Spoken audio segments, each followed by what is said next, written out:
Welcome back. Now that we have a Magic Circle class, it's time to show these on demand. I'd like to have easy to use functions to show and hide a Magic Circle and have it follow the mouse. Now, this is something I'd like to do on the player controller. The player controller will be valid locally, and we should be able to show these magic circles if we were to, say, spawn one. So I'd like to have some variables on our player controller. For that, I'm going to close the editor and go ahead and open my public folder, go to player, and open Aura Player Controller. And we're going to add a couple variables to this. Now, here in the private section, I can add a couple things. For one, if I'm going to want to spawn one of these Magic Circle actors, I need a U class to spawn. So I'm going to make a T subclass of to specify the class to spawn, and this is going to be an A Magic Circle actor. Now, we can forward declare Magic Circle here. So I'm going to go ahead and do that. Class A Magic Circle, as that's the name of our Magic Circle class. And we have the U class, and it looks like I misspelled it there. There it is, A Magic Circle. Let's make sure I didn't misspell it up here. Looks good. And I'm going to call this Magic Circle class. And this one will set the class in Blueprint, so it's going to be edit defaults only. And in addition to Magic Circle class, we're going to want to be able to spawn one and keep a pointer to that Magic Circle. So I'm going to also create a T object pointer of type A Magic Circle. And this is going to be the Magic Circle itself. And this gets a U property as well, but we don't really need to expose it to Blueprint. And for our Magic Circle, I'd like a function that we can use to spawn this thing. And that function, I think, can be public. That way we can access the player controller and call this from outside the class. And I'm going to have a void show magic circle, and we'll go ahead and have a void hide magic circle. So we can go ahead and define these functions. And I'd like to lazily spawn our magic circle, because chances are you won't be always using the Arcane Shard spell unless, of course, it's your favorite spell or something. But if you're not using Arcane Shards that much, there's no point in a magic circle even existing, especially if the magic circle is going to use things like tick, if it's going to be updated every frame, and it will because we need to move it according to our cursor location. So for that reason, if we have a magic circle, yes, we can update it every frame, but if we're not even showing the magic circle, I'd like to just destroy it, and we'll just create one whenever we need one in show magic circle, and we'll set our magic circle pointer, which we have down here. So at any point in time, this magic circle could be null, or it could be valid. So if we call show magic circle, I'm going to want to spawn a new magic circle, which means I'm going to use get world spawn actor. And I'm going to spawn an actor of my magic circle type, a magic circle. And I'm going to specify the U class, which is going to be my magic circle class.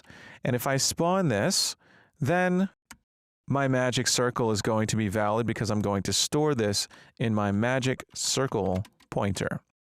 Now, I don't need to use the spawn actor overload that takes in a location or a transform or a rotation. I'm going to set all of that stuff if my magic circle is a valid pointer, if it's actually in existence, if we've spawned one. And in hide magic circle, I'm going to destroy that magic circle. So I'm going to take magic circle and call destroy on it like this. Now I'm going to first check if magic circle is valid. So is valid magic circle. Because if it's pending kill, I don't want to try to destroy it because it's already being destroyed. So we're going to make sure that it's valid first and then call destroy on it. And when we're actually spawning an actor, we should only spawn one if the magic circle is not valid, if it's not in existence. So we can say if not is valid magic circle. In that case, we'll go ahead and spawn a new one. Now, if we have a magic circle and it's valid, we should be updating its location. And every frame in PlayerTick, we're performing a cursor trace, and we're caching our trace destination, our cached destination right here in our cursor hit. In fact, we're just saving the entire hit result in cursor hit. So what we can do if we want to set our magic circle's location is we can set it using that hit result every frame. So I'm going to make a function here. It can be private. I'm going to call it void update magic circle location. And this can be called in Tick in every frame. As long as we have a magic circle, we can go ahead and update its location. And for that reason, I'm going to check if is valid magic circle.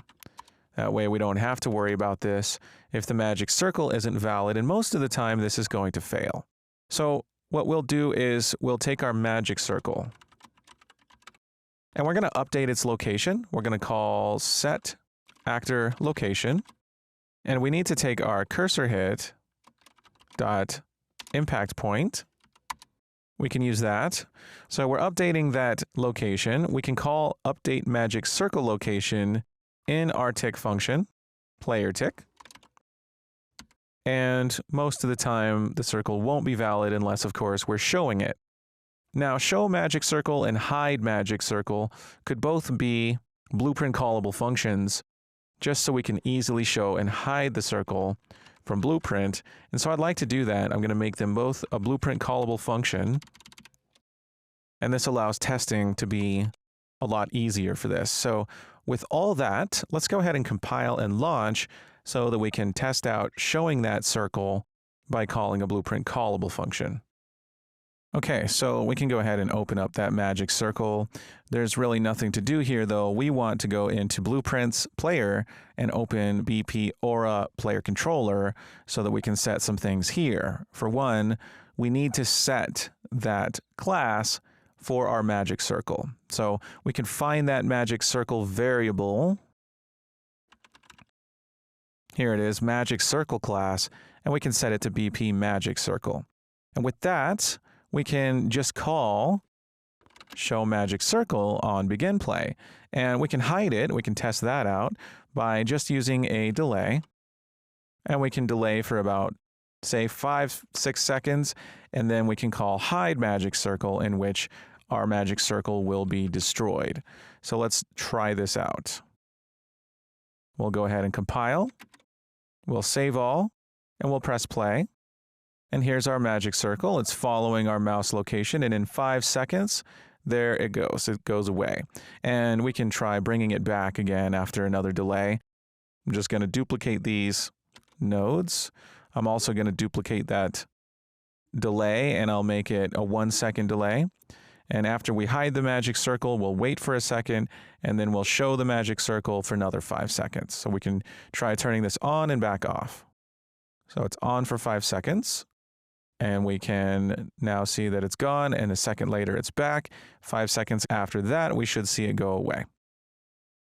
And there we go. So we only have a magic circle in existence once we've called show magic circle. And when we hide the magic circle, we destroy that actor. So it doesn't exist anymore, and it's not doing things, say, in its tick function, for example. And that's really nice because now we can do things in the magic circle's tick and not worry that they'll be ticking like that when we're not even showing that magic circle. So we could take tick in our BP magic circle. We could take our magic circle decal if we like. We can call add local rotation if we wanted to, and we can just rotate the magic circle.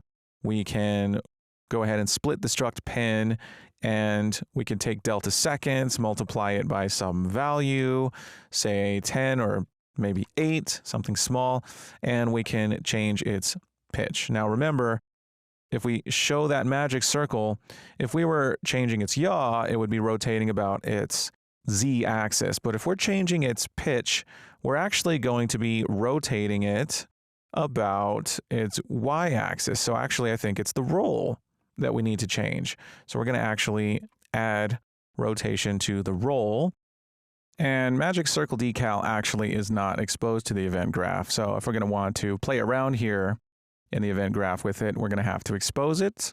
So we can go ahead and close the editor. We can go to Magic Circle and take that decal and give it blueprint read only. So we can go ahead and launch the editor again. And with that, we should no longer have that error. We can compile just fine. And if we press play, and now we see our decal is rotating and it looks great. Awesome. So I'm going to go ahead and remove this decal. Can't really select it. So I'm going to have to search for Magic Circle, select that in the outliner, remove that.